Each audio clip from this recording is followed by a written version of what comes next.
Mesdames et messieurs, bonjour et bienvenue sur www.rdouo.com. Encore une fois de plus, merci à tous ceux qui nous ont envoyé des lettres de motivation et de soutien à notre radio. Nous allons recevoir aujourd'hui, dans le cadre des entretiens des différents diplomates sur le territoire marocain, son Excellence M. Mohamedou Youssifou, ambassadeur du Cameroun sur le territoire marocain. Et dans ce cadre-là, nous allons parler avec lui des problèmes qui minent le Cameroun actuellement, mais aussi de la diaspora camerounaise sur le territoire marocain. Bonjour, Monsieur l'ambassadeur, et bienvenue sur notre radio. Bonjour, monsieur. Merci. Voilà, cher ambassadeur, nous allons commencer par cette économie camerounaise, apparemment, qui a pris une autre tangente et qui, finalement, arrive quand même à plaire aux Camerounais aujourd'hui. Il y a une certaine émergence qui est enclenchée sur le territoire. Quelle est votre vision? Ma vision est simple, c'est que c'est la vision de tout Camerounais, c'est celle de dire que notre pays est en train de changer, est en train d'évoluer dans le bon sens. Et vous vous souvenez qu'il y a de cela 3 ans, le gouvernement de la République a publié un document qu'on a appelé le document de stratégie pour la croissance et l'emploi. Et ensuite, au cours des élections de 2011, le chef de l'État a placé son actuel mandat, sous le signe de grandes réalisations au Cameroun. Et il avait promis aux Camerounais qu'à partir de 2011-2012, le Cameroun serait un vaste chantier. Et nous assistons aujourd'hui au déroulement de ces chantiers-là. Et je crois que partout au Cameroun, pour ceux qui voyagent à l'intérieur de notre pays, il leur est loisible de constater que le Cameroun est en train de changer dans le domaine des investissements directs, dans le domaine des investissements, des infrastructures, de l'énergie, de l'eau, des transports, etc. Le Cameroun est en train de changer pour le grand bonheur des Camerounais et même des invités des Camerounais. En tout cas, monsieur l'ambassadeur, 25 000 emplois ont été promis aux jeunes Camerounais, toujours dans ce cadre économique. Est-ce qu'aujourd'hui vous avez un bilan de ces 25 000? Moi, personnellement, je n'ai pas le bilan parce que je ne suis pas le ministre de la fonction publique du Cameroun. Je ne suis que l'ambassadeur du Cameroun ici au Royaume du Maroc. Mais ce que je dois dire, c'est ce que tout Camerounais peut observer, que ce recrutement, le chef de l'État l'a promis et il l'a fait. On a recruté effectivement 25 000 jeunes. Certains ont effectivement pris fonction à la fonction publique dans différents ministères. D'autres ont pris fonction et ensuite ont abandonné, ont trouvé ce que disent les Anglais greener pasture, c'est-à-dire de l'herbe verte ailleurs et ont décidé de partir. Mais toujours est-il que le chef de l'État a tenu sa promesse. Il a procédé à ce recrutement et je crois qu'on a recruté ces 25 000. Effectivement, on les a recrutés. Voilà, ça aussi, vous l'avez dit, monsieur son Excellence, parce que vous êtes dans un pays qui est fort connotation étudiantine, il faut le dire, c'est-à-dire que nous avons beaucoup d'étudiants camerounais qui se retrouvent sur le territoire marocain. Est-ce que cette émergence aussi, c'est comme un espoir pour tous ces jeunes-là qui, de plus en plus, sont enclenchés dans l'immigration intellectuelle? Absolument, absolument, parce que quand le pays évolue, quand l'économie bouge, c'est tout le monde qui est content, c'est tout le monde qui a espoir. On ne peut trouver de l'emploi que lorsque l'économie est en pleine forme, lorsqu'on crée des emplois. Parce que quand l'économie est en pleine forme, quand il y a des investissements, on crée des emplois et éventuellement les chercheurs d'emploi peuvent les trouver.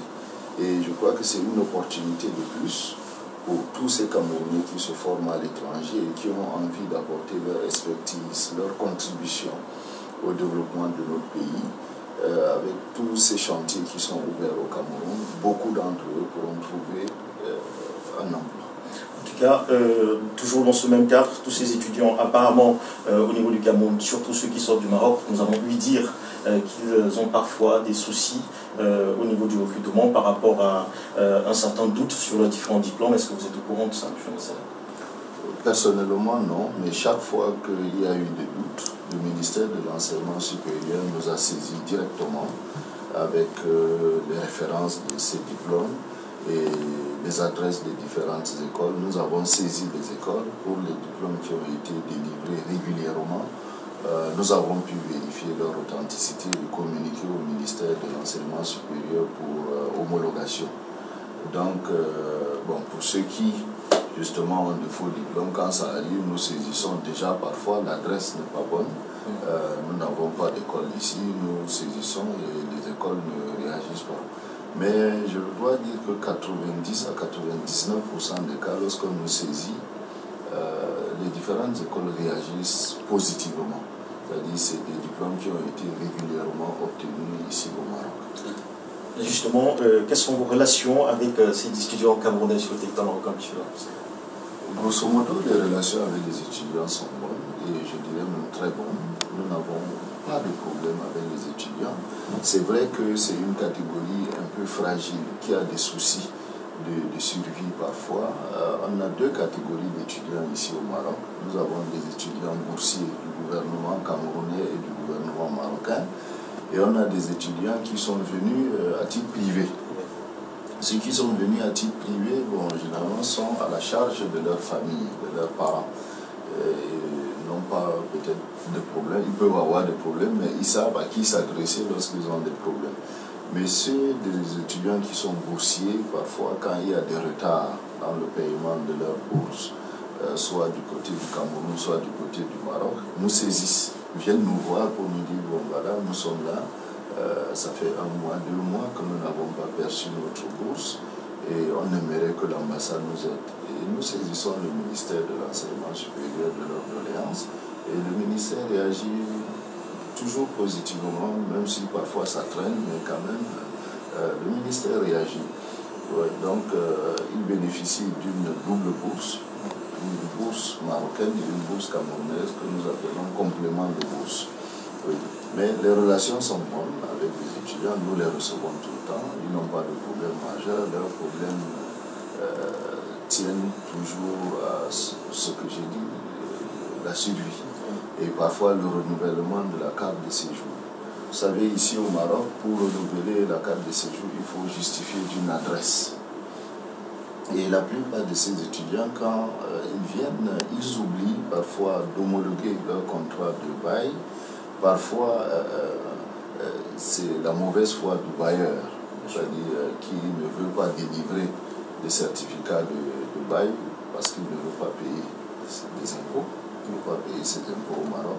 Et en fin de compte, les étudiants sont bloqués, ils ne peuvent pas justifier de leur adresse et ne peuvent donc pas obtenir une carte de séjour. Et ils sont parfois embêtés par la police. Son Excellence, nous avons eu la chance d'assister avec vous à une journée culturelle des étudiants camerounais sur le territoire marocain, en abrégé la CASAM. Aujourd'hui, c'est une structure quand même qui arrive à faire une certaine preuve, déjà au niveau de l'orientation des jeunes camerounais qui arrivent. Comment faites-vous pour les encourager? Oui, cette association, je souris un peu parce que j'ai souvent l'habitude de dire aux étudiants, vous avez créé une association, elle marche plus ou moins bien, mais sachez que c'est une association privée. Pourquoi je leur dis cela? Parce qu'ils ont tendance, chaque fois qu'ils ont un programme, à venir solliciter les fonds au niveau de l'ambassade. Ils organisent quelque chose, il faut que l'ambassade finance. Ils organisent une cérémonie, peut-être ils veulent primer les meilleurs étudiants, il faut que l'ambassade finance. Je dis, mais l'ambassade n'est pas là pour financer tous les jours les activités que vous créez. Vous avez créé votre association, donnez-vous les moyens de bien fonctionner, les moyens de votre politique. Bon, nous les encourageons toutes les fois que nous pouvons et malheureusement l'ambassade n'a pas assez de moyens. Mais nous les soutenons quand même. Ils peuvent même vous le dire, l'organisation de leur semaine culturelle, l'ambassade a financé pour une bonne partie, je peux dire 50 à 60%. Et chaque fois que de nouveaux étudiants arrivent au Maroc, nous finançons, nous donnons de l'argent à ces étudiants pour qu'ils aillent à l'aéroport accueillir ces leurs jeunes camarades qui arrivent, essayer de les orienter, les aider à s'inscrire et à rejoindre leurs différentes universités. Donc nous sommes toujours aux côtés de ces étudiants-là.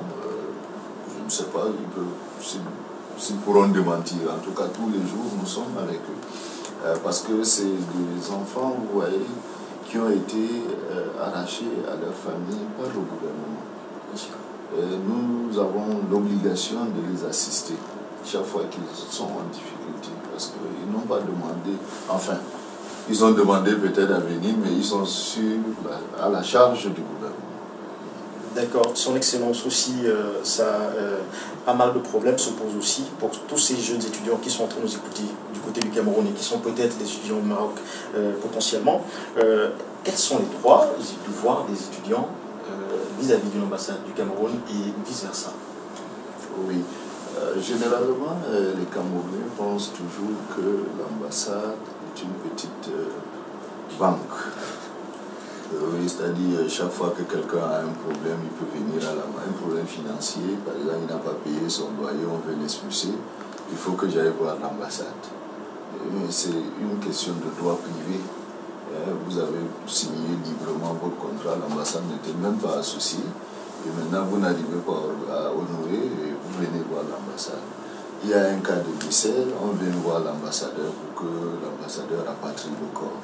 Il y a un cas de maladie, quelqu'un qui n'arrive pas à payer ses factures d'hospitalisation, on vient voir l'ambassadeur. Il y a un problème, je ne sais pas, n'importe quel problème, on vient nous voir. Je dis, surtout solliciter de l'argent. Je leur dis, mais non, écoutez, l'ambassade n'a pas d'argent à vous donner. L'ambassade n'est pas une banque. Et même la banque, vous y allez lorsque vous avez au préalable fait un dépôt. Si vous n'avez pas de dépôt, vous passez devant la banque, vous n'avez pas le droit d'aller demander à faire un retrait. Et donc, mais je suis là pour vous assister juridiquement, pour vous assister même physiquement. Chaque fois que vous avez un problème et que peut-être on est en train de piétiner vos droits, l'ambassade peut venir et demander pourquoi telle situation. Mais nous ne sommes pas là pour payer les loyers, pour ainsi de suite. Donc je reviens aux étudiants pour dire que les droits des étudiants, en fait, par rapport à leur ambassade, c'est quoi? La mission d'une ambassade, d'ailleurs, c'est quoi? Nous avons ce que nous appelons, c'est vrai, il y a d'abord la mission consulaire et la mission diplomatique. Mais dans les ambassades où il n'y a pas de mission consulaire, l'ambassade joue les deux rôles à la fois. Donc la mission consulaire, c'est celle qui consiste à protéger les ressortissants et les intérêts des ressortissants du pays accréditant dans le pays accrédité. C'est-à-dire, nous, en tant qu'ambassade, nous avons l'obligation de protéger les Camerounais et leurs intérêts ici au Maroc. Qu'ils soient des étudiants ou bien des personnes privées qui mènent une activité ou bien qui vivent paisiblement ici au Maroc. Mais pourvu que ça se fasse dans le strict respect de la loi et de la réglementation et des conventions internationales, notamment la Convention internationale sur les relations consulaires de 1963. Oui. Alors, pour un étudiant qui vient ici au Maroc, l'ambassade a l'obligation, par exemple, de l'aider à s'inscrire. S'il a des difficultés, nous pouvons l'aider à s'inscrire. Nous pouvons écrire à une université pour demander à inscrire un tel étudiant sans obligation de résultat. C'est-à-dire on écrit parce que l'université aussi a ses contraintes internes. Nous écrivons à l'université pour demander à inscrire un étudiant. Nous avons l'obligation de délivrer, par exemple, tous les documents administratifs qu'un étudiant peut demander à l'ambassade, par exemple une carte consulaire, un extrait de l'acte de naissance, un certificat de nationalité, que sais-je encore. Une attestation de non-boursier, une attestation de boursier, ainsi de suite. Nous délivrons tous ces documents ici. Et d'ailleurs, c'est affiché à l'entrée de l'ambassade les droits de timbre qu'il faut appeler. Tout est affiché, tout est clair. Donc voilà ce à quoi les étudiants peuvent s'attendre. Mais par contre, nous ne sommes pas là pour aller signer des contrats au nom des étudiants. Pour un loyer, un étudiant qui veut prendre, c'est-à-dire donner la garantie de l'ambassade pour qu'il ait accès à un logement. Non, nous ne le faisons pas. Nous ne le faisons pas. Nous, par exemple, je ne sais pas quoi. Il y a des gens qui viennent, ils disent que, bon voilà, il faut aller voir tel bail, il faut intervenir. Ils ont un mot, il suffit que l'ambassadeur appelle. pour que ça soit. Je dis, mais non, je n'ai pas autant de pouvoir que vous m'accordez. C'est ça. En tout cas, Excellence, est-ce que vous pouvez avoir une appréciation sur le travail de nos étudiants sur le territoire marocain global? Globalement, je dois dire que nos étudiants font honneur à notre pays. Ils travaillent globalement bien. C'est vrai que tout le monde n'affiche pas le même résultat, mais généralement, nos étudiants font honneur à notre pays.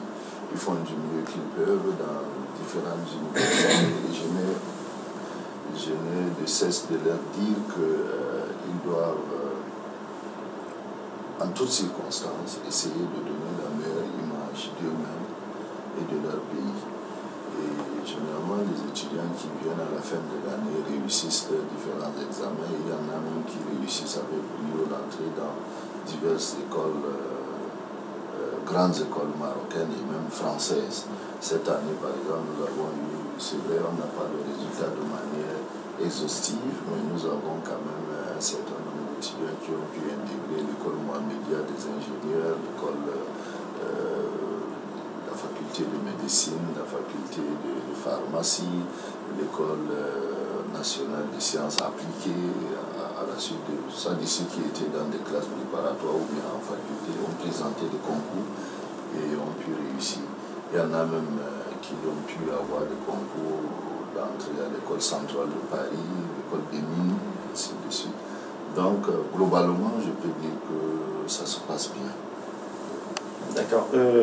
En face de la CASAM, nous avons une autre association des Camerounais, cette fois-ci des travailleurs camerounais sur le territoire marocain, qui s'appelle la COCAM, dont votre avis dessus semble toujours, ou alors votre reconnaissance semble toujours mitigée.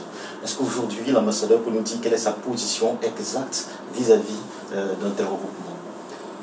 Oui, on m'a toujours accusé d'abord de compartimenter ou bien de créer une sorte de division au sein des Camerounais. Je dois dire que c'est faux. Je dois dire ici avec force que c'est faux.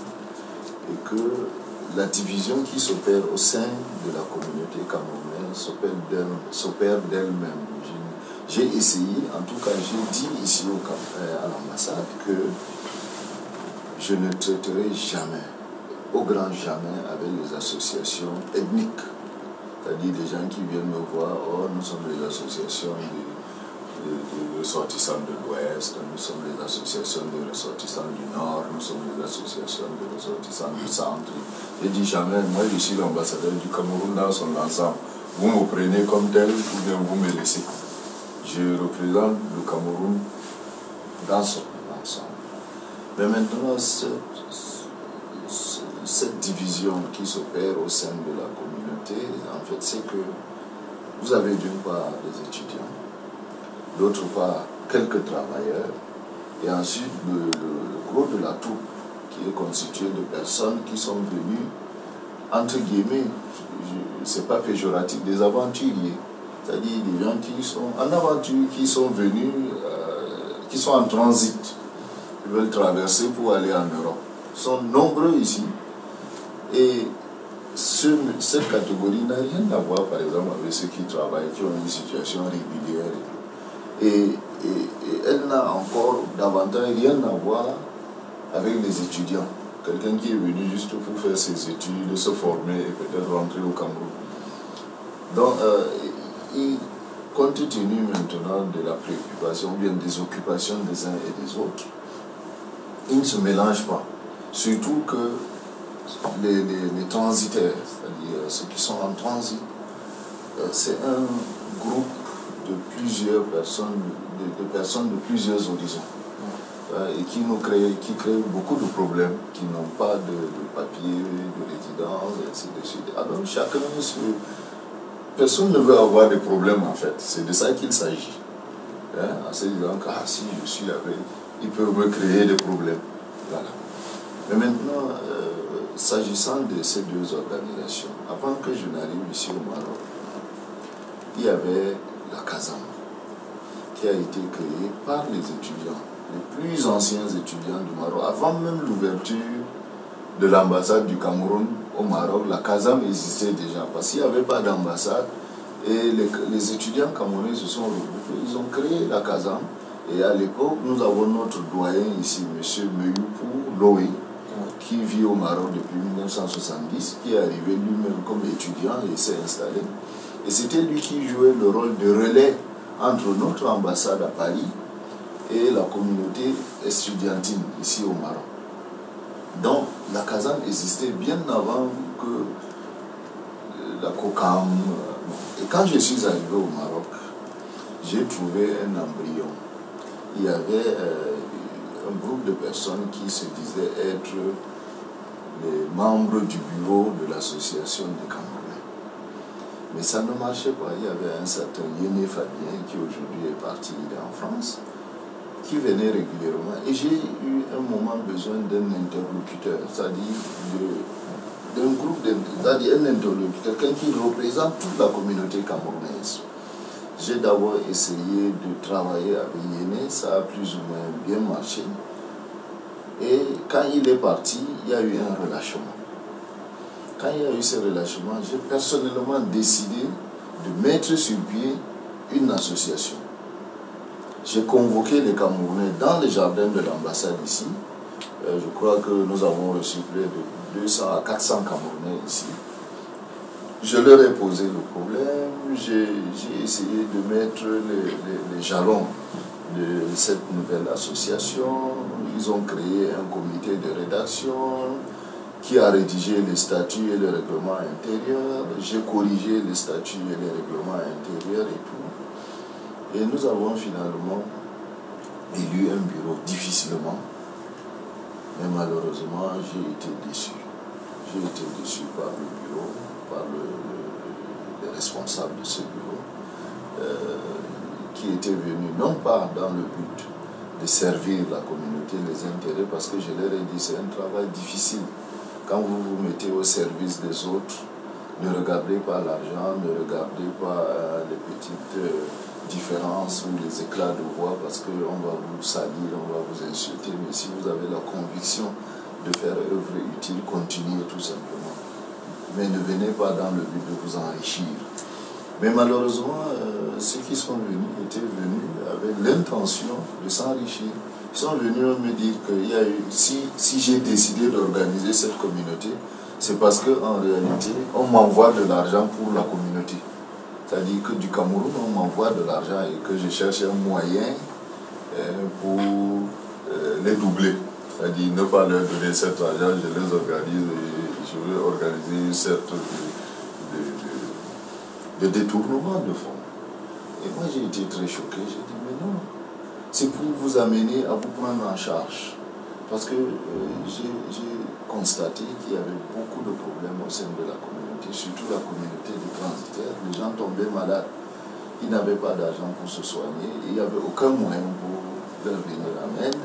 Les gens décédaient ici, il n'y avait aucun moyen. Parfois même pour les enterrer sur place, il n'y avait pas de moyens, même pour rapatrier le corps. Les gens avaient énormément de problèmes. Je leur ai dit, bon voilà, organisez-vous en association, ouvrez au sein de l'association une caisse, une mutuelle, les gens allaient contribuer et les membres de l'association allaient en retour bénéficier de l'assistance de l'association en cas de problème. Ils m'ont dit que non. Enfin, ils ont accepté parce que l'idée était bonne, mais ça n'a rien donné jusqu'aujourd'hui. Et ils ne faisaient que venir me créer des problèmes ici. Mais chaque jour, quand ils viennent me voir, c'est pour organiser des fêtes. Je dis, mais on n'est pas une nation de fêtards. On est une nation de travailleurs, au nom de Dieu. Nous devons travailler pour développer notre pays. Mais chaque jour, des gens viennent. Oh, je veux organiser la fête du 8 mars. Je veux organiser la fête du 11 février. Et je veux organiser la fête du 20 mai. Je dis, mais moi, l'ambassadeur du Cameroun, j'ai déjà organisé le 20 mai. Je vous ai invité. Nous avons tous fêté ensemble. Si vous voulez organiser, bon, libre à vous d'organiser. Mais ne venez pas me demander de l'argent pour ça. La dotation de l'État du Cameroun est déjà épuisée. Allez-y organiser. Donc c'est de là que finalement j'ai été désabusé. Petit à petit, je les ai abandonnés. Donc aujourd'hui, l'ambassadeur ne reconnaît pas cette association? Non, je reconnais l'association. Oui, justement, je reconnais l'association. Justement, son excellence, nous avons reçu pas plus tard qu'hier, je crois que ma production était là, un communiqué de cette même association qui, sur le territoire marocain, décidait d'organiser des élections en réalité. C'est ça. Et ce qui nous a frappé, c'est qu'un tel communiqué d'une association camerounaise doit être visé par l'ambassadeur. Mais nous n'avons pas votre signature dessus. Non, attention, vous faites des erreurs parce que l'association est différente de l'ambassade. L'association est complètement différente de l'ambassade. Normalement, l'ambassade ne devrait même pas intervenir dans la gestion des affaires de l'association. C'est ce que j'ai toujours dit à ces gens. C'est une association privée. Moi, l'ambassade est publique, c'est l'ambassade de tout le monde. Alors que cette association, ce n'est pas tous les Camerounais qui en sont membres. Vous êtes libre d'être membre ou pas. Mais alors que l'ambassade, du moment où vous êtes Camerounais, c'est votre ambassade. Que vous le veuillez ou non, c'est votre ambassade. C'est ça la différence. Donc vous êtes au courant de ce communiqué? Oui, je sais. Je l'ai reçu hier, d'ailleurs, je l'ai fait afficher. Pour les aider à diffuser, à propager les nouvelles. Je reconnais bien l'association. Et d'ailleurs, le conflit que j'avais avec le président, c'est que maintenant il est revenu à la raison parce que je me suis retiré. Oui. Moi, mon rôle, c'est de les encadrer, de les guider, de leur donner des idées dans le sens d'une meilleure prise en charge des membres de la communauté. C'est tout. C'est tout. Et quand il y a une fête nationale, que personnellement, quand il y a un événement, que j'ai un interlocuteur valable, que je ne dois pas aller chercher les 1500 Camerounais, chacun dans sa maison, pour dire que bon voilà, il y a tel événement à l'ambassade. Non. Mais s'il y a un bureau structuré, je contacte juste le président et le président fait le travail. Voilà. Donc, le président, quand il a pris ses fonctions, le mandat était de 2 ans. Renouvelable, je crois, une fois. Il est allé avec quelques gens, il a dit que non, lui, il a modifié le statut. Il a modifié et que maintenant le mandat est de, je ne sais combien, c'est 4 ans. Je lui ai dit non, ça ne se fait pas. Et même si vous modifiez, ça ne s'applique pas à vous. Et même si ça doit s'appliquer à vous, c'est après les nouvelles élections. Donc, il voulait étendre son mandat. Maintenant, je constate qu'il est revenu à la raison parce que je lui ai dit, pour moi, les statuts, c'est le statut quo ante, c'est-à-dire au moment de votre élection, c'est ces statuts qui sont là. Voilà, ils sont très très nombreux à vous écouter aujourd'hui, son excellence, justement, qui sont des Camerounais transitaires, comme vous l'avez dit tout à l'heure, et ce qui crée le maximum de problèmes, on doit le dire comme ça, c'est le fait que ces Camerounais ne connaissent pas quels sont leurs droits vis-à-vis de leur ambassade et quels sont les droits de leur ambassade vis-à-vis d'eux. Bon. Je commence d'abord par le deuxième volet, le droit de leur ambassade. Nous n'avons pas à proprement parler de droit sur eux. Oui, tout simplement parce que nous sommes au service des Camerounais. Nous n'avons pas de droit. Chacun est libre de vivre. Mais tout ce que je demande aux Camerounais, c'est en toutes circonstances, de présenter la meilleure image possible de notre pays. Nous sommes là pour défendre les intérêts en toutes circonstances. C'est-à-dire présenter la meilleure image de notre pays. Par votre comportement, par vos paroles, partout où vous vivez. Et la deuxième chose que je leur demande, c'est de respecter les lois et les règlements du pays d'accueil. Vous vivez au Maroc, respectez les lois et les règlements du Maroc. Même si ces lois et ces règlements vous paraissent bizarres, c'est d'abord fait pour les Marocains. Vous devez respecter parce que vous êtes des invités des Marocains. Et la troisième chose, c'est de vivre en bonne intelligence avec les Marocains, de les respecter dans leurs coutumes, dans leurs traditions. Même si ça vous paraît bizarre, ils sont dans leur pays. Vous devez respecter pour vivre en paix avec eux. Mais maintenant, l'autre volet, c'est quoi? Les droits qu'ont les Camerounais au niveau de leur ambassade. J'ai dit tout à l'heure, ce qui concerne les étudiants concerne d'ailleurs tous les Camerounais. Nous avons l'obligation, enfin si quelqu'un respecte les conditions édictées par le gouvernement, les règlements, l'obligation par exemple de délivrer une carte consulaire à quelqu'un, un extrait d'acte de naissance, d'établir un acte de naissance à un enfant légitime, enfin, né des parents camerounais, s'il justifie. Parce qu'il y a des conditions. Parce que les gens viennent souvent juste avec leur tête. Ils disent, voilà, je suis camerounais, j'ai besoin d'une carte consulaire. Vous êtes camerounais, ok, c'est bien, je suis à votre service. Prouvez-moi que vous êtes camerounais. Ah, je n'ai rien, j'ai perdu ma carte d'identité. Je dis, mais alors comment est-ce que je veux savoir? Tout à l'heure, je vous ai à vous-même posé la question, est-ce que vous êtes camerounais? Oui, parce qu'on est camerounais. Même au Cameroun, quand vous voyez quelqu'un passer, c'est vrai que 99% de chance, tous ceux qui passent dans la rue sont des Camerounais. Mais vous pouvez vous tromper. Quand vous allez à la police, la première chose qu'on vous demande, c'est votre carte d'identité. Donc, c'est la même chose ici. Mais les gens viennent, ils n'ont rien, absolument rien. Je veux une carte consulaire. Je dis, mais monsieur, c'est pas comme ça que ça se passe. Un étranger peut venir ici demander une carte consulaire. Comment est-ce que je saurais que c'est un étranger? Moi, je suis au service des Camerounais, exclusivement au service des Camerounais. Hein? Donc, voilà un des problèmes. Mais généralement, quand vous voulez obtenir une carte consulaire, nous sommes à votre disposition. Lorsque vous avez un bébé et que vous remplissez toutes les conditions, je délivre l'acte de naissance. Vous voulez vous marier, encore que pour le mariage, si c'est un mariage entre deux Camerounais, ici à l'ambassade, je suis compétent, je le fais. Hein? Je ne sais pas, vous voulez un certificat de nationalité, je vous le délivre, mais à condition que vous prouvez que vous êtes Camerounais. Si vous n'arrivez pas à prouver, ce n'est pas à moi de prouver que vous êtes Camerounais, c'est à vous. J'ai eu beaucoup de cas ici où des gens viennent comme ça, ils me disent, bon voilà, je suis Camerounais, posez-moi n'importe quelle question sur le Cameroun. Je dis, mais non, un étranger qui a vécu au Cameroun, je peux lui poser toutes ces questions, il peut répondre. Moi, j'ai vécu, ça fait quelques années que je suis au Maroc. On peut me poser beaucoup de questions sur le Maroc. Je vais répondre. Mais je ne suis pas marocain. Vous voyez? Donc, ce que je dis aux Camerounais, c'est de toujours s'informer. Toujours s'informer sur les conditions de délivrance des documents à l'ambassade.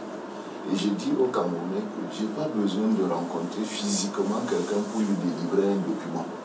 Si on m'apporte le dossier et que le dossier est complet, moi je délivre le document. Je n'ai pas besoin de savoir à qui je délivre le document. Je fais un travail administratif. Dès que je vois que le document est complet, il n'y a aucun problème, je signe. Voilà. Mais ils viennent, je veux voir l'ambassadeur. Quand je viens le rencontrer, voilà, c'est que j'ai perdu ma carte d'identité au désert, dans le désert, j'ai perdu, je n'ai plus de passeport, je vais, machin. Qui a perdu? C'est moi. C'est vous qui avez perdu. Je dis, bon, j'ai dû changer même les conditions. J'ai demandé aux gens, bon, vous avez perdu votre carte d'identité, c'est pas grave. Apportez-moi une photocopie ou bien une copie scannée. Pour que si je suis sûr que le document est authentique, je vous délivre. Non, je n'ai pas. Je n'ai rien. J'ai dit, bon d'accord, qu'est-ce que vous voulez? On est à l'étranger, moi je vais vous aider. Aidez-moi à vous aider. Ils apportent, ils disent, bon, j'ai un acte de naissance par exemple. Il dit, bon, l'acte de naissance, rien ne me prouve que cet acte de naissance vous appartient. Mais apportez quand même l'acte de naissance, on va voir comment on pourra vous aider. Ils apportent l'acte de naissance, je dis, bon, faites accompagner l'acte de naissance de la carte d'identité de votre père ou de votre mère. Comme ça, je verrai sur l'acte de naissance le nom du père et par rapport à la carte d'identité, je saurai que oui, c'est votre acte de naissance et que par la même occasion, j'ai la carte d'identité de votre père ou de votre mère et comme ça, je vous délivre la carte consulaire. Mes parents sont morts. Mes parents sont morts. Je dis, mais qu'est-ce que vous voulez alors que je fasse? Voilà des situations que nous rencontrons tous les jours. Il dit, bon, apportez au moins la carte d'identité de votre frère. Vous avez un frère? Non, je n'ai pas ça. Excellence, vous avez prononcé un mot tout à l'heure. C'est une rubrique qui nous intéresse aussi parce que lors de l'annonce de notre entretien avec vous, nous avons une auditrice qui a justement fait part de ce mariage. En réalité, les mariages entre Camerounais, c'est autorisé, mais apparemment, je dis bien apparemment, je prends avec prudence parce que je n'ai pas l'information exacte dessus, les mariages mixtes ne sont pas autorisés à l'ambassade du Cameroun. Qu'est-ce que c'est en exactement? Bon, voilà. C'est un problème qui est un peu compliqué. Avant, nous célébrions le mariage mixte ici à l'ambassade. J'en ai moi-même célébré. Mais seulement, nous nous sommes rendus compte de plus en plus que ça nous créait beaucoup plus de problèmes. Il y a des Camerounais qui venaient ici épouser des Marocains. Ils partaient et après ils disparaissaient. Et les Marocains venaient ici nous demander de prononcer le divorce. Je dis, mais je ne suis pas compétent, c'est la justice qui prononce le divorce. Et pour le cas d'espèce, allez voir la justice marocaine. La justice marocaine dit que non, elle ne reconnaît pas ce mariage parce que c'est un mariage qui a été célébré à l'ambassade du Cameroun. C'est pas que l'ambassade du Cameroun qui est compétente. Et donc la justice camerounaise, il faut donc aller au Cameroun. Et la pauvre Marocaine, elle ne peut pas aller au Cameroun. Et ou bien le monsieur abandonne la femme avec 2-3 enfants. Et il s'en va, il change de ville, il quitte le Maroc. Et elle est vraiment en difficulté. Alors, depuis ce moment-là, moi, j'ai arrêté ce mariage. Je me suis dit, je suis compétent pour les mariages entre Camerounais. Parce que si c'est entre Camerounais, il n'y a pas de problème. Une Camerounaise qui a des problèmes avec un autre Camerounais, elle est appelée à se rendre au Cameroun pour régler le problème. Donc, j'ai arrêté le mariage mixte. Par contre, ce n'est pas interdit.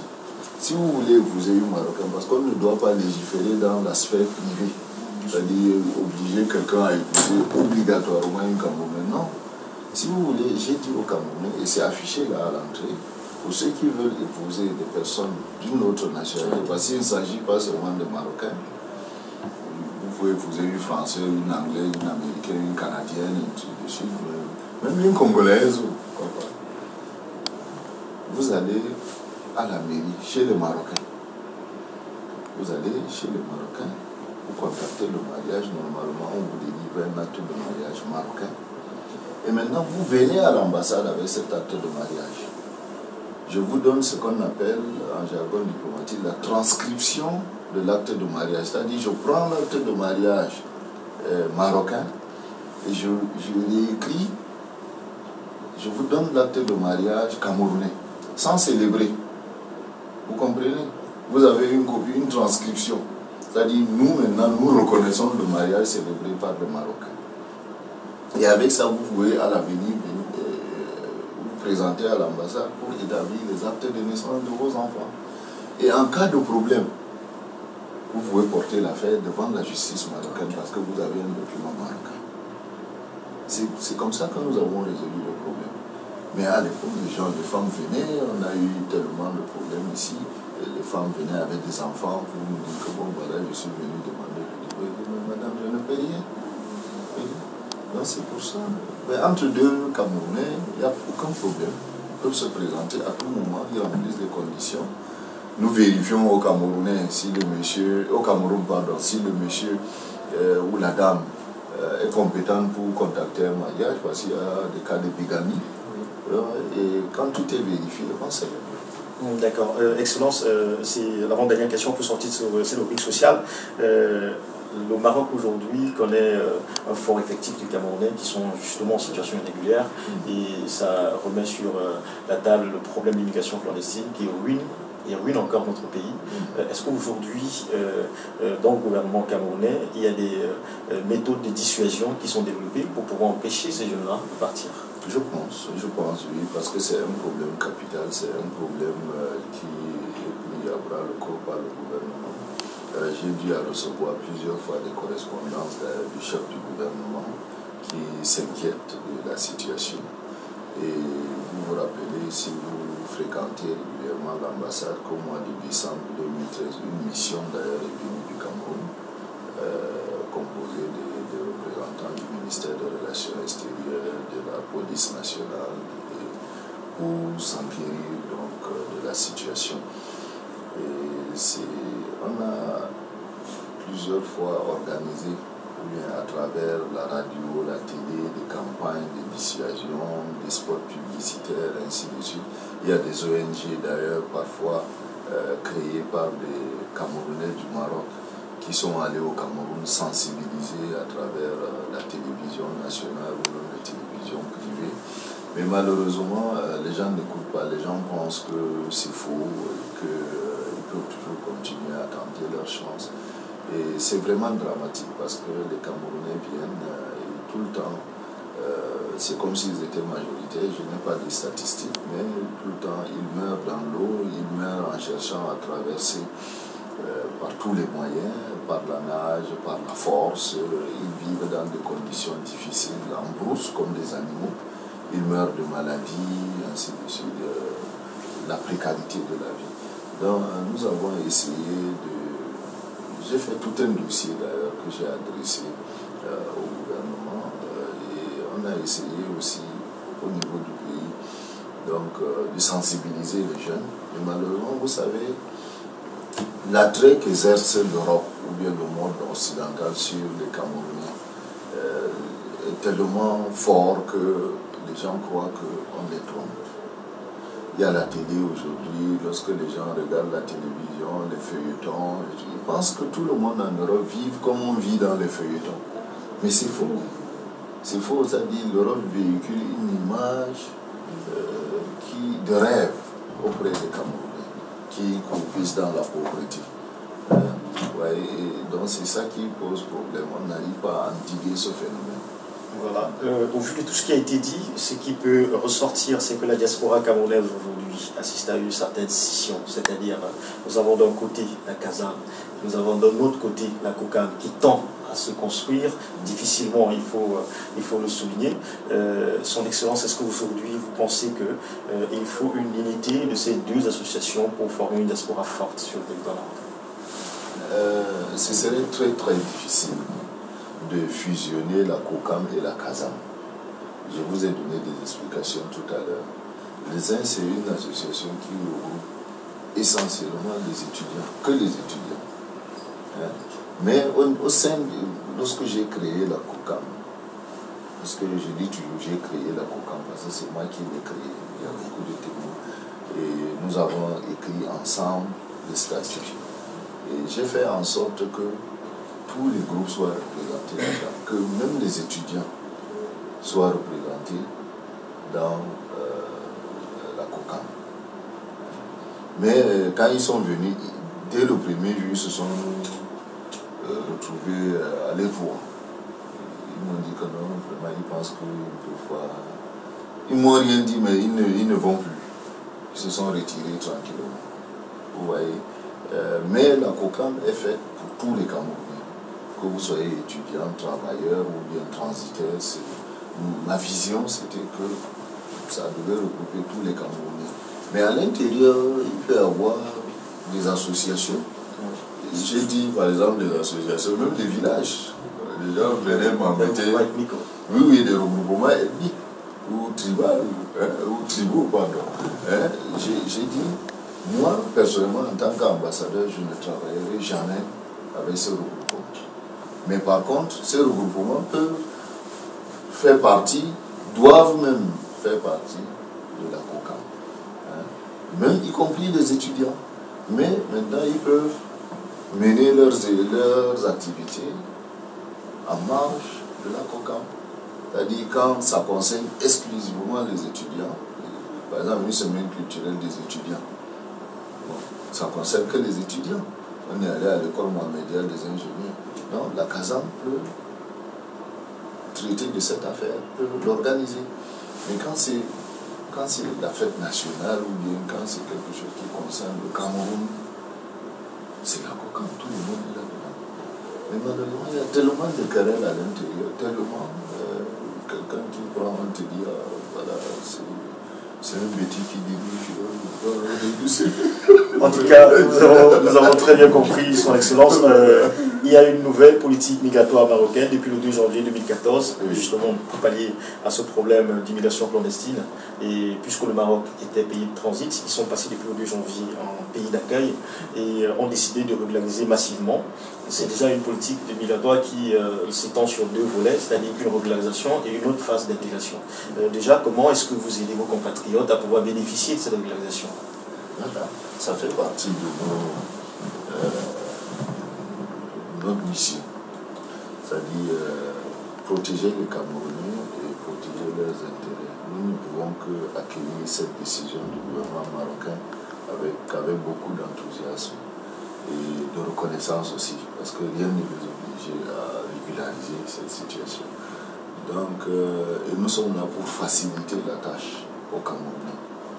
Si quelque part nous pouvons faire quelque chose pour aider les Camerounais à régulariser leur situation, nous n'hésiterons pas. Mais dans le strict respect des lois et des règlements de notre pays. C'est ce que je dis toujours, parce que les gens sont venus plusieurs fois me dire ici, oh voilà, les Marocains veulent régulariser notre situation et c'est notre propre ambassadeur qui bloque. Mais comment ça je peux bloquer? Qu'est-ce que vous voulez comme document? Je veux juste une carte consulaire. Je dis, bon d'accord, mais venez, je vais vous faire la carte consulaire. Le monsieur se présente, il n'a rien. Il veut une carte consulaire, il veut régulariser sa situation. Et que disent le communiqué du gouvernement marocain?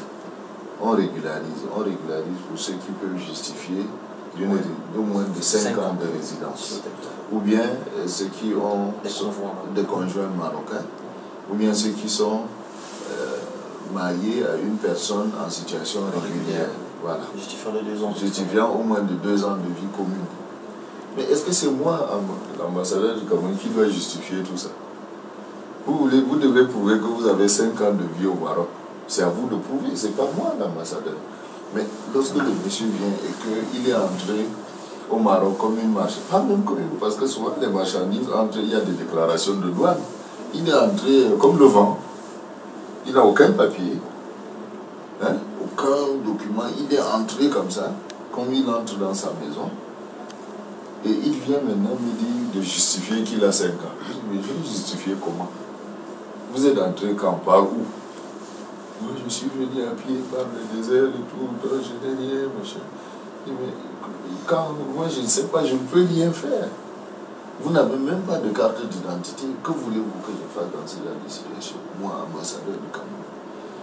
Je suis là pour vous aider, je veux vous aider. Mais aidez-moi à vous aider.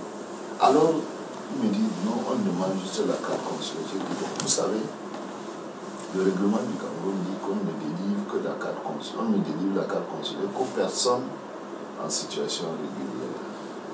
C'est-à-dire une personne qui a déjà sa carte de séjour peut venir ici à l'ambassade se faire enregistrer. Voilà, on délivre la carte consulaire. Mais je me suis rendu compte que la grande majorité des Camerounais vivant au Maroc sont en situation irrégulière.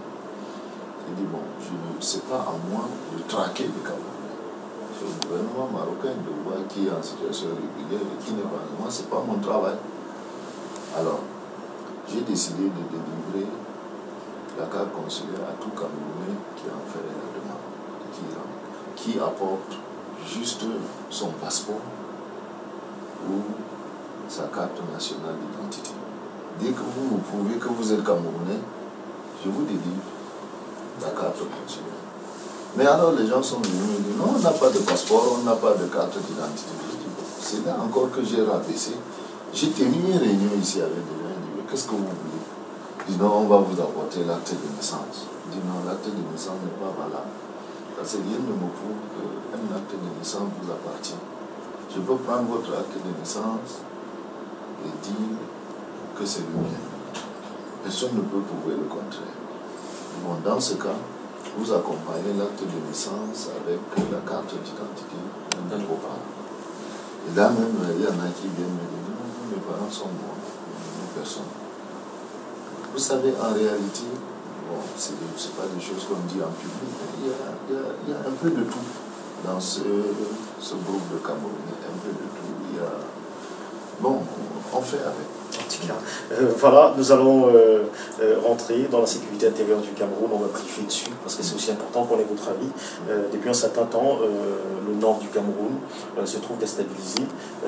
Déjà, nous avons beaucoup de rumeurs qui sont en train de circuler. D'aucuns parlent d'une insurrection et d'autres d'un groupement terroriste qui a décidé en réalité de faire la guerre au Cameroun. Votre avis dessus, Excellence? Oui, je dois dire que c'est une situation que nous déplorons tous parce que dans la vie d'un État, rien rien ne peut remplacer la paix et la sécurité. La paix et la sécurité pour un État, c'est comme la santé pour un individu. Vous avez beau avoir toutes les richesses du monde, si vous n'êtes pas en bonne santé, vraiment ça ne vous sert à rien. Donc les Camerounais doivent se rendre compte de ce que la paix et la sécurité sont de prime importance, c'est-à-dire que chacun doit apporter sa contribution, quel que soit le niveau où il se trouve, quel que soit l'endroit où il se trouve, pour la paix et la sécurité dans notre pays. Et dans cette situation que nous vivons aujourd'hui, qui secoue la partie septentrionale de notre pays, vous avez parlé d'une insurrection. Moi, je pense que ce n'est pas d'une insurrection qu'il s'agit. Il s'agit tout simplement de l'incursion d'un mouvement installé à l'étranger qui veulent parfois utiliser le Cameroun comme base arrière ou bien comme territoire de chasse. C'est un mouvement islamiste, Boko Haram, pour l'appeler par son nom, qui est créé au Nigeria et qui a ses problèmes à l'intérieur du Nigeria, mais qui de prime abord ne concerne pas le Cameroun. De prime abord. Mais c'est à partir du moment où ils ont commencé à faire des incursions chez nous, à venir perpétrer, donc commettre des forfaits chez nous, tuer, attaquer des postes de gendarmerie et même poursuivre par exemple, parce qu'ils ont commencé d'abord par la poursuite de certains de leurs éléments dans notre pays, c'est-à-dire des gens qu'ils pourchassaient au Nigeria qui se réfugiaient au Cameroun. C'est de là qu'ils ont commencé à entrer chez nous. Et aujourd'hui, on a assisté il y a de cela une semaine à l'attaque en règle de la résidence du vice-premier ministre. Ils ont voulu peut-être éliminer le vice-premier ministre.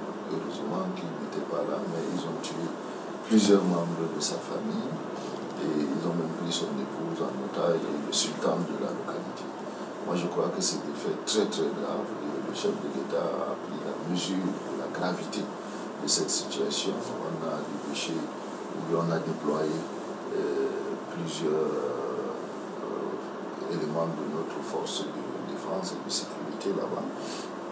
Et je crois que avant-hier, au moment où le chef de l'État s'envolait pour les États-Unis, il a encore fait une déclaration en disant qu'il allait réorganiser tout le système de défense et faire en sorte que la paix et la sécurité reviennent dans notre pays, dans cette partie de notre territoire. Vu l'action du Boko Haram, son excellence, c'est une guerre très très difficile à mener, il faut déjà le dire. Est-ce que vous pensez qu'aujourd'hui, le Cameroun a le potentiel qu'il faut pour justement arriver à bout de ce groupement terroriste et dans un délai bien précis? Oui, enfin, moi je crois que pour la paix, rien n'est... c'est-à-dire, pour la paix et la sécurité, il faut tout mettre en œuvre. Je dis bien tout, parce que la paix est la condition sine qua non du développement, de la vie dans un pays. Et aujourd'hui, nous avons les moyens, je pense. Seulement, ce qui rend cette guerre difficile, c'est que Boko Haram n'est pas une armée, on ne se bat pas contre une armée régulière. On connaît, par exemple, en uniforme. C'est n'importe qui. C'est des gens qui se fondent dans la population. C'est pour ça que chacun de nous doit apporter sa contribution. Si vous êtes dans un village et que vous vous rendez compte, que vous savez que ce monsieur est membre de vous, vous devez le dénoncer. Pour la paix et la sécurité de notre pays, vous avez l'obligation de le dénoncer. C'est pour ça qu'il faut la contribution de tous, de la population, des chefs traditionnels. Ce n'est pas uniquement le travail de l'armée régulière, des forces de sécurité et de défense. C'est un travail collectif. Toute la nation doit être mobilisée contre ce fléau. Partout, il ne s'agit même pas que du nord ou de l'extrême nord. Partout, ces gens peuvent s'infiltrer un peu partout, même dans le sud du pays. On a l'obligation de dénoncer. Si vous ne dénoncez pas, on ne saura jamais. C'est un travail de voisinage, c'est un travail de proximité qui doit concerner tout le monde. C'est là, ce n'est qu'à ce prix-là que nous pouvons gagner la guerre. D'accord. Comment se porte l'ambassade du Cameroun au Maroc, Excellence? Bien. Vous vous doutez, je ne sais pas, on est là et on se porte bien. Je crois que nous remplissons notre mission du mieux que nous pouvons. Nous essayons de donner satisfaction aux Camerounais et aussi à notre gouvernement, parce que la mission première d'une ambassade, j'ai l'habitude de dire aux Camerounais, quand ils m'embêtent, je dis mais non, je ne suis pas là pour vous. Parce que même s'il n'y avait pas de Camerounais ici au Maroc, moi je serais là. Mon but premier, c'est d'abord de renforcer et de densifier les relations politiques, économiques, culturelles entre le Cameroun, d'amitié et de fraternité entre le Cameroun et le Royaume du Maroc. Et maintenant, parce qu'on aurait pu avoir un consulat qui s'occupe des Camerounais. Vous voyez, dans certains pays, par exemple en France, nous avons un consulat, nous avons plusieurs. On a un consulat général à Paris, un consulat à Marseille, qui est là uniquement, qui se consacre uniquement au Cameroun, aux ressortissants camerounais. Alors que l'ambassade s'occupe des relations diplomatiques. Vous voyez. Donc, nous nous portons bien, nous faisons du mieux que nous pouvons. Ce n'est pas à nous d'apprécier, ou bien nous ne pouvons que faire le bilan de ce que nous faisons, mais c'est au gouvernement camerounais d'apprécier notre travail, et peut-être au gouvernement marocain également. Voilà, nous allons vous demander tout simplement votre mot de la fin à l'attention de tous nos auditeurs, mais particulièrement de ces auditeurs-là qui sont sur le territoire marocain en train de vous écouter. Oui, je dois d'abord vous remercier pour cette initiative et pour cette opportunité que vous me donnez à travers les ondes de m'adresser à mes compatriotes qui vivent ici au Maroc. Il y en a qui ont la possibilité de venir à l'ambassade, s'informer et connaître le fonctionnement de l'ambassade, et il y en a qui n'ont pas cette possibilité-là. Je voudrais dire à mes compatriotes, et enfin qui relaient au sein de la communauté, ce que j'ai toujours dit à mes compatriotes, que la première chose en ce qui concerne l'hospitalité, c'est le respect des lois et des règlements du pays d'accueil. Ceux qui vous ont fait l'amitié de vous accueillir chez eux, vous devez respecter leurs lois et leurs règlements et essayer de vivre en bonne intelligence avec eux, les respecter dans leur vie, dans leur quotidien, dans leur culture, dans leur tradition, dans leur façon de vivre, dans leur vision du monde. Ne cherchez pas tout le temps à imposer votre vision du monde. Non. Essayez de vivre en bonne intelligence. Et la deuxième des choses, le respect des lois et règlements. Nous revenons toujours là-dessus. Et ensuite, n'ayez pas honte d'être Camerounais. C'est-à-dire, ayez toujours vos documents officiels, c'est-à-dire votre carte d'identité ou votre passeport, au moins.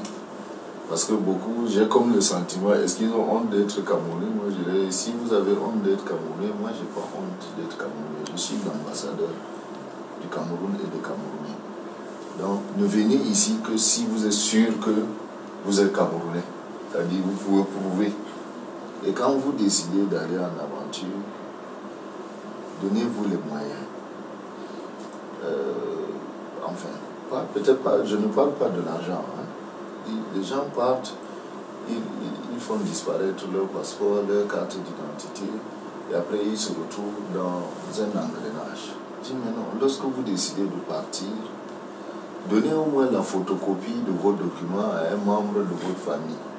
Il y a des moments difficiles. Quand vous vous retrouvez dans cet engrenage, vous pouvez lui téléphoner. Envoyez-moi la photocopie de ma carte d'identité, j'en ai besoin. Mais ils n'ont rien et finalement ils se retrouvent là dans un engrenage sans fin, un cercle vicieux. Donc c'est mon mot de la fin pour dire aux Camerounais, donnez-vous les moyens, ayez toujours vos documents officiels avec vous, ou bien apportez demain. Ça peut être ici au Maroc, ça peut être au Cameroun, parce qu'il y a des moments difficiles. Mais lorsque vous n'avez rien, on ne peut rien faire. Merci, Excellence, et ça a été un très grand plaisir pour la radio Air du Boa d'être dans vos bureaux.